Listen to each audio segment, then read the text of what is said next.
OK សួស្តីពុកម៉ែបងប្អូនអ្នកនាងបងប្អូនចង់ដឹងទេថានៅក្នុងឆ្នាំ2026នោះplatform អ្វីខ្លះដែលយើងអាចគ្រាន់តែធ្វើការផុសវីដេអូ upload វីដេអូជារាល់ថ្ងៃទៅយើងនឹងកើតបានជាចំណូលសម្រាប់គ្រប់គ្រងជីវភាពប្រចាំថ្ងៃរបស់យើងបាន OK អញ្ចឹងថ្ងៃនេះខ្ញុំមកនិយាយលម្អិតអំពីការរកចំណូលតាមរយៈ platform ដូចជា Facebook YouTube តើ platform ពីរហ្នឹងមួយណារលួយបានច្រើនជាងមួយណាល្អជាងមួយណាមានការល្អសម្រាប់អ្នកដែលទៅចាប់ផ្ដើមថ្មីថ្មោងបាទអញ្ចឹងខ្ញុំនឹង rate comment បងប្អូនថាបងប្អូនទៅចាប់ផ្ដើមថ្មីថ្មោងគួរតែធ្វើ platform មួយណាដែលល្អឆាប់បានផលហើយនឹងបានថវិកាសម្រាប់គ្រប់គ្រងជីវភាពប្រចាំថ្ងៃអូខេអញ្ចឹងចូលវិធានបទរបស់យើងអញ្ចឹងខ្ញុំនឹងសម្រាយឲ្យក្បោះក្បាយចឹងខ្ញុំបញ្យល់បងប្អូនថានៅក្នុងឆ្នាំ2026ហ្នឹង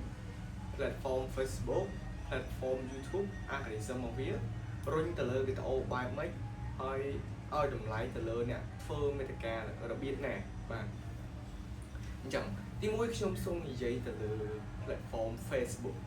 ចំពោះ platform Facebook វាឲ្យតម្លៃទៅលើបងប្អូនផុសជាវីដេអូ reel មានន័យថាបងប្អូនបង្កើតមេតិកាជាវីដេអូ reel ហើយផុសនៅក្នុង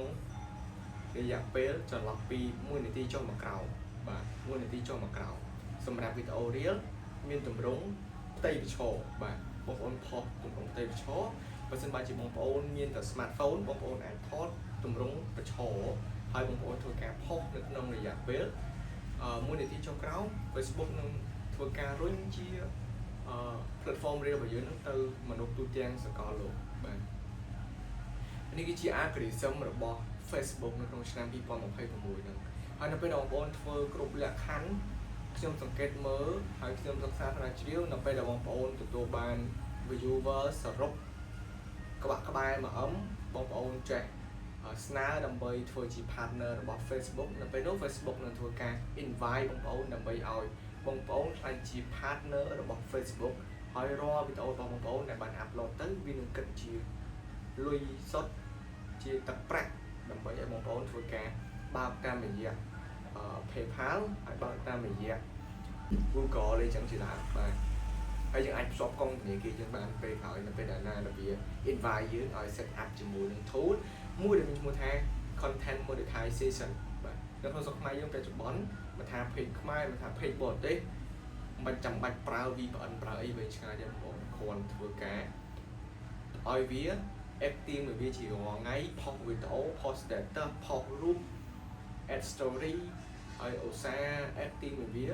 មិនយូរមិនឆាប់វានឹងធ្វើការ invite បងប្អូនឲ្យខ្លាយជា partner របស់វានៅពេលនោះរាល់វីដេអូបងប្អូននឹងគិតទៅជាសាច់ប្រាក់ហើយបងប្អូនបើកនៅរយៈពេលចុងខែវានឹងបើកឲ្យយើងហើយតាមរយៈកុងធនាគាររបស់យើងតាមរយៈវិសាការដូចចឹងទៅហើយចំពោះ platform YouTube ចំពោះ platform YouTube ខ្ញុំគិតថាជាការវិនិយោគរយៈពេលវែងបងប្អូនចំពោះ platform YouTube បងប្អូនធ្វើការថតដូចខ្ញុំអញ្ចឹងហើយថតវីដេអូផ្ដេកតម្រង់ផ្ដេកយើងមើលទៅអាចពេញតម្រង់នៅពេលដែលយើងធ្វើការនៅពេលដែលបងប្អូនធ្វើការ upload វីដេអូទៅ audience នឹងគាត់ស្រួលបែប YouTube មកគាត់ឃើញវីដេអូយើងក្នុងតម្រង់ផ្ដេកហើយគាត់ស្រួលធ្វើការនៅក្នុងការចុចមើលអញ្ចឹងនេះគឺជា platform របស់ YouTube ហើយសួរថា YouTube ល្អទេរវាង platform ទាំងពីររវាង Facebook និង YouTube ខ្ញុំឲ្យតម្លៃទៅលើ YouTube ជាងព្រោះឲ្យ YouTube ច្បាស់លាស់យ៉ាងម៉េចនៅពេលដែលបងប្អូនផុសជា long វីដេអូបានរយៈពេល 4000 ម៉ោងហើយ subscriber 1k យើងអាច invite យើងអាច apply ដើម្បីរកលុយជាមួយនឹង YouTube បានហើយបង្កើតជា Google AdSense ទៅដើម្បីភ្ជាប់ធ្វើការជា partner ជាមួយនឹង YouTube អញ្ចឹង YouTube គឺ platform ដែលល្អជាង Facebook ប៉ុន្តែសម្រាប់ការរកលុយរយៈពេលលឿនគឺ Facebook បាទប៉ុន្តែបើតិចនឹងច្រើនគឺអាស្រ័យទៅលើបងប្អូនបាន view ប៉ុណ្ណាវាគិតជាសាច់ប្រាក់ឲ្យបងប្អូនប៉ុណ្ណឹងហើយចំពោះ platform YouTube ធ្វើការផ្សិតផ្សំពីបងប្អូនធ្វើការទី1ធ្វើការហុកទី2ធ្វើការ thumbnail ដែលមួយដែលស័ក្តិសមទៅឲ្យ audience ពេញចិត្តនៅពេលដែលគាត់បើក YouTube មកគាត់ឃើញ thumbnail បងប្អូនគួរឲ្យចង់ស្ដាប់គួរឲ្យចង់មើលនិងគួរឲ្យចង់ទស្សនាហើយរវាង audience ទាំងពីរហ្នឹងនឹង YouTube គឺតម្រូវ បើសិនមកជាបងប្អូនជាអ្នកផលិតមេតកាអត់មានក្បាលកតុយអត់មានគោលបំណងអត់មានគោលដៅថាខ្លួនឯងចង់ធ្វើពីអីទេប្រហែលជាអត់មានអ្នកមើលទេព្រោះច្រើនតែវីដេអូបងប្អូនត្រូវមានគុណតម្លៃអត្ថប្រយោជន៍ដល់ audience ដល់អ្នកមើលទើបរុញច្រើនវីដេអូឲ្យបងប្អូនហ្នឹងមើលពីមនុស្សម្នាក់ទៅមនុស្សម្នាក់មនុស្សម្នាក់ទៅមនុស្សម្នាក់រហូតដល់រាប់រយ viewer បាទអាហ្នឹងគឺជាគុណតម្លៃនៃវីដេអូបើសិនបើជាវីដេអូបងប្អូនអត់មានគុណតម្លៃទេ audience គាត់ជាអត់ពេញចិត្តទេហើយស្រួលគាត់អាចបានបងប្អូនចោលទៀតនៅពេលដែលវីដេអូបងប្អូនបង្កើតមកអត់មាន purpose អត់មានគោលបំណងអត់មានគំនិតអត់មានអត្ថប្រយោជន៍អីឲ្យ audience មើលទេអញ្ចឹងគឺគាត់អាចប្លុកចោលយើងទៀតបាទហើយតែការណាវីដេអូបងប្អូនមានអត្ថប្រយោជន៍មានគុណតម្លៃឲ្យអ្នកមើលគាត់មើលហើយគាត់ចុច like គាត់ចុច follow ចុច subscribe អីជាដើមគឺ channel បងប្អូនវីដេអូបងប្អូននឹងរុញច្រើនទៅមនុស្សរាប់រយអ្នកបន្ថែមទៀតអញ្ចឹងនេះគឺជាគុណប្រយោជន៍នៃការផលិតវីដេអូផលិតមាតិកាអញ្ចឹងអ្វីដែលខ្ញុំចង់ឲ្យបងប្អូនចាប់ផ្ដើមសម្រាប់បងប្អូនចង់ចាប់ផ្ដើមទៅលើ platform ពីរហ្នឹងបងប្អូនត្រូវពិចារណា Facebook គឺបងប្អូនចាប់ផ្ដើមនៅក្នុងរយៈពេលខ្លីប៉ុន្តែធ្វើខំប្រឹងធ្វើ active មួយវាជារៀងរាល់ថ្ងៃហើយវីដេអូបងប្អូនត្រូវតែមានគំនិតនិងភាពដែលស៊ីជម្រៅនឹងអត្ថប្រយោជន៍មួយដែលឲ្យ audience មើលហើយគាត់ចង់មើលទៀតអាហ្នឹងគឺមិនខ្វះទេអ្នកមើលហើយដល់ពេលណាដែលមិនខ្វះទេអ្នកមើលគឺ Facebook នឹងធ្វើការចាប់ដៃសហការជាមួយបងប្អូនឲ្យខ្លាយជា partner រវាងគ្នានឹងគ្នាដើម្បី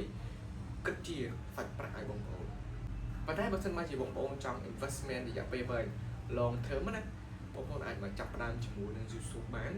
បងប្អូនគាត់ផលិតមាតិការបៀប long ដើម្បីឲ្យ audience គាត់មើល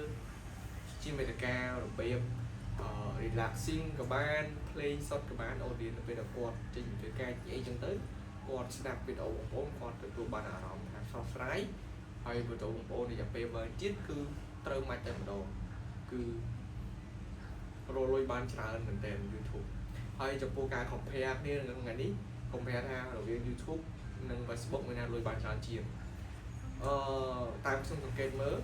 YouTube គឺល្អជាងហើយរលួយបានច្រើនជាងហើយច្បាស់លាស់ជាង Facebook អត់ទេបងប្អូន page ខ្លះ page professional ណា page ខ្លះ follower តែ2ទៅ300នាក់ទេតែបែរជាវា invite ឲ្យរលួយជាមួយនឹង content monetization បែរជាអ្នកខ្លះจะស្ដែង page របស់ខ្ញុំប្រហែលជាង viewer 200-300k ជាងឯងអត់តន់ invite ទេបងប្អូនអញ្ចឹង Facebook អត់មានគោលការណ៍ច្បាស់លាស់ទេបើ YouTube គឺមានគោលការណ៍ច្បាស់លាស់ណាបាទអូខេអញ្ចឹងបងប្អូនសង្ឃឹមថាបងប្អូននឹងទទួលបានមេរៀនអំពីវីដេអូមួយនេះហើយនឹងយល់អំពីអត្ថន័យដែលខ្ញុំចង់និយាយរវាង platform ពីរ YouTube និង Facebook អញ្ចឹងបើសិនបើបងប្អូនយល់ដឹងកាន់តែច្បាស់ហើយបងប្អូននឹងអាចមានឱកាសចាប់លុយនៅលើមេឃជាមួយនឹងគ្នា